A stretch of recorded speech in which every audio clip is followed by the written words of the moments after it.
Welcome to another episode of Talking Backstage. I'm your host, Tom Lund. Today's guest is one of my good friends, David Kenny. Before the stay-at-home orders in response to the COVID-19 pandemic, David was working as a performer with the Ned Show Assembly Program.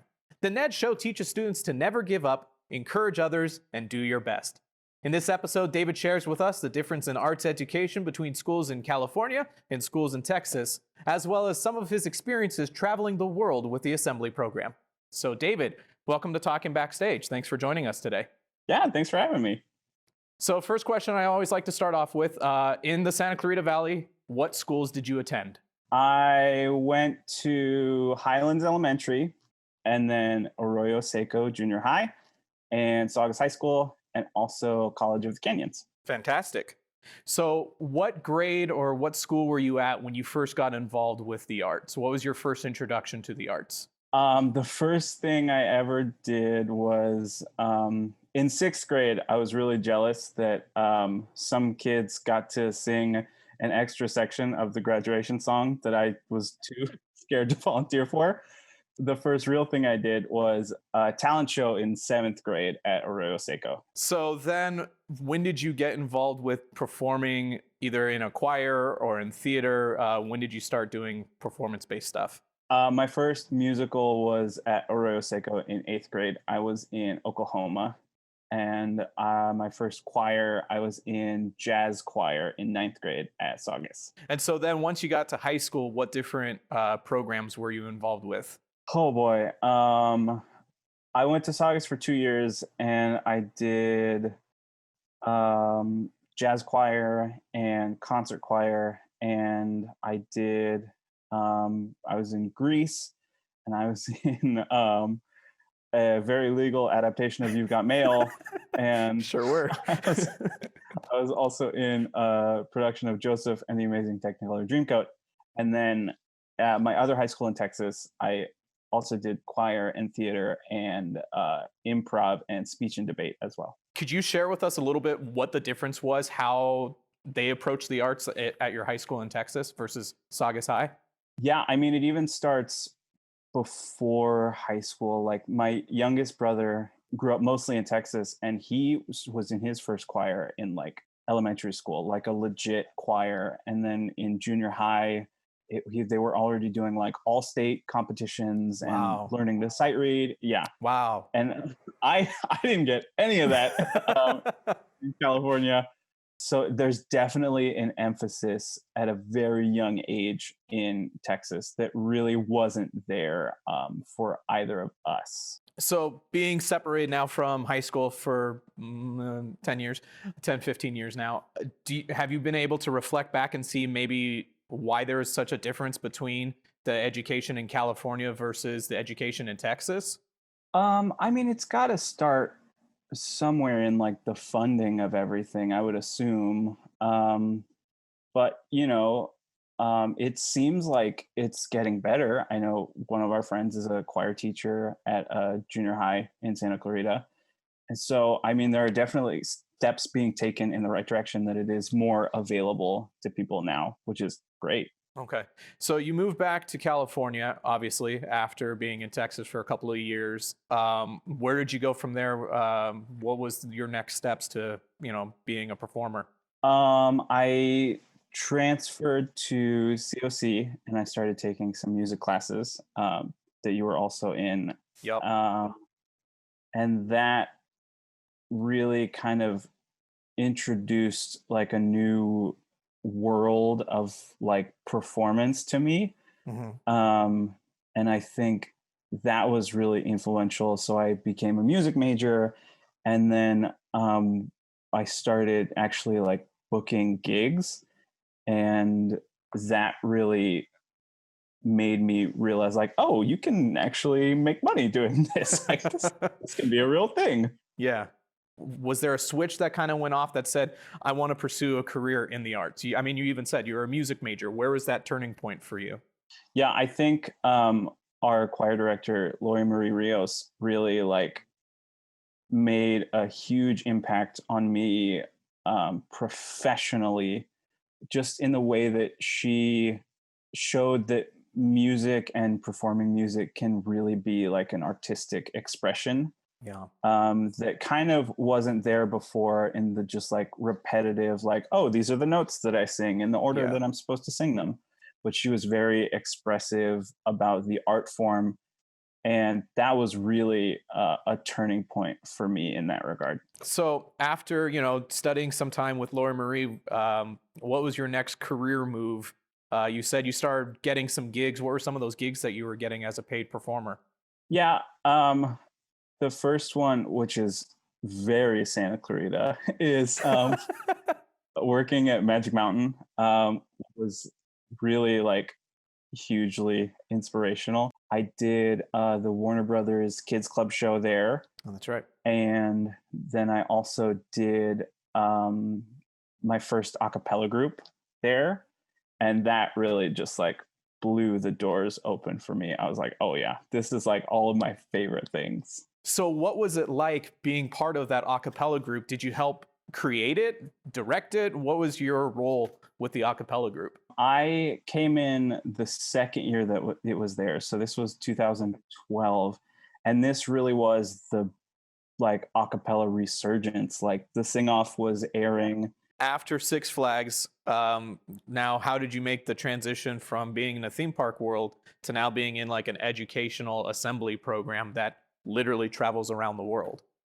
I saw an audition posted, and there was like a 3-month audition process of like Wow. filming and sending videos, learning how to yo-yo. Oh, that's right. That's a big part of it. Yeah, it sure is.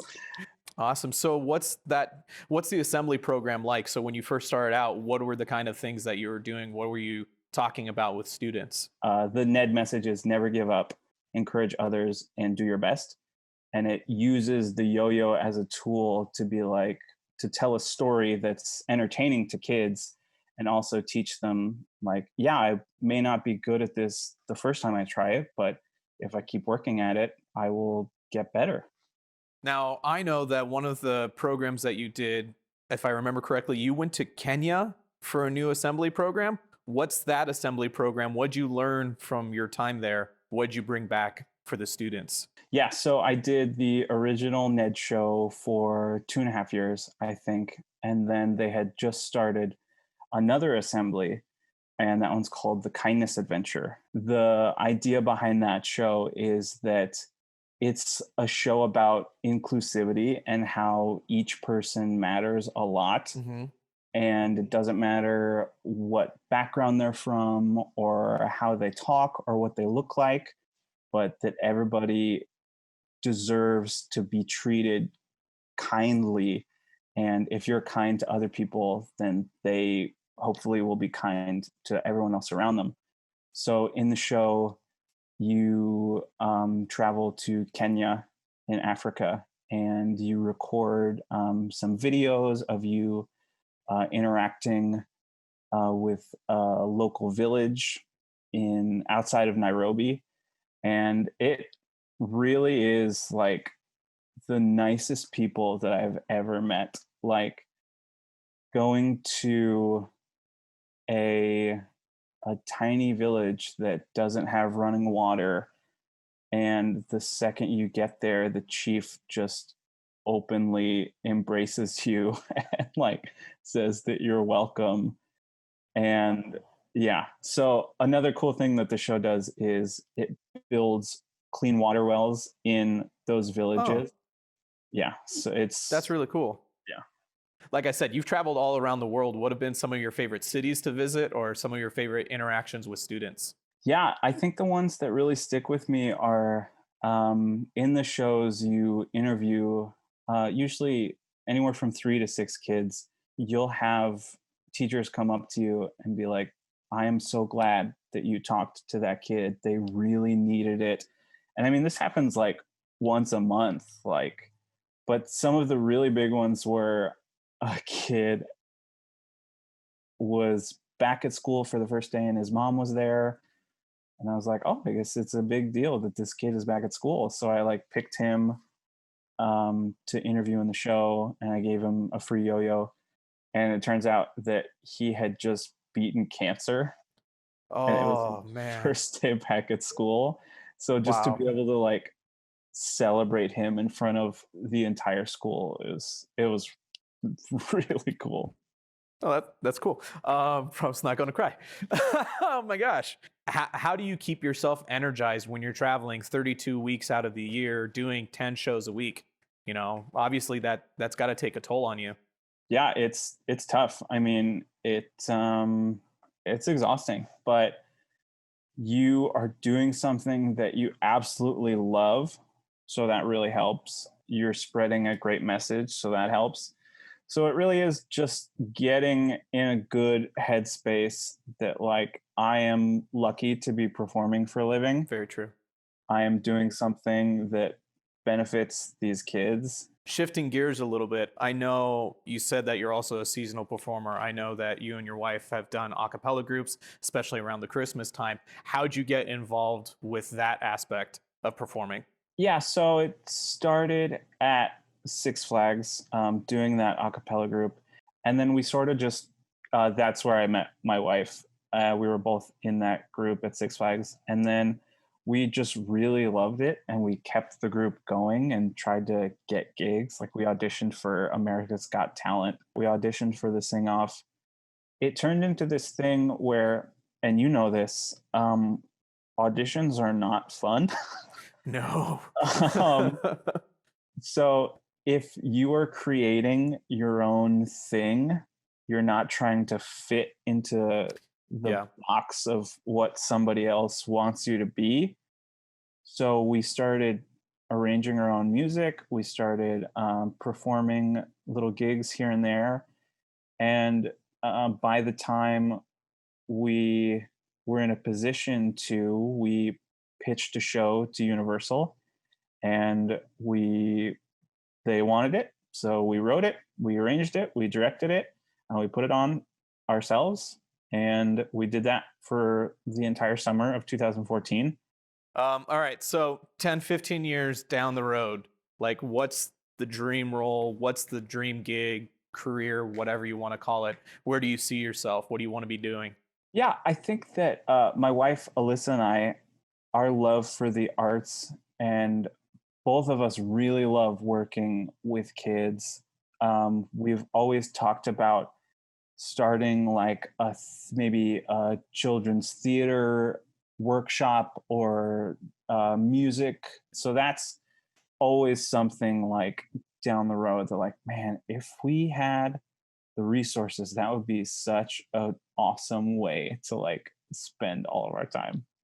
Speaking to that, if you could give either your younger self or if you could give the next generation of performers and artists a bit of advice, now seeing, where you've been able to go with your career, what kind of advice would you give to them? So I think that if you're wondering like, I don't know if I'm good enough, like at this point, you may not be, but if you keep working at it and if you keep dedicated to it, you will absolutely get better at it. Really having a sense of yourself and being humble and being willing to work hard will make you fun to be around and will make people want to work with you. So I think being humble, working hard, and those are kind of the two most important things. No, that's awesome, man. I really appreciate you taking time out to speak with us today. It's great insight into the assembly program and what you're able to give back to the next generation. So I really appreciate it, David. Thanks for joining us on Talking Backstage.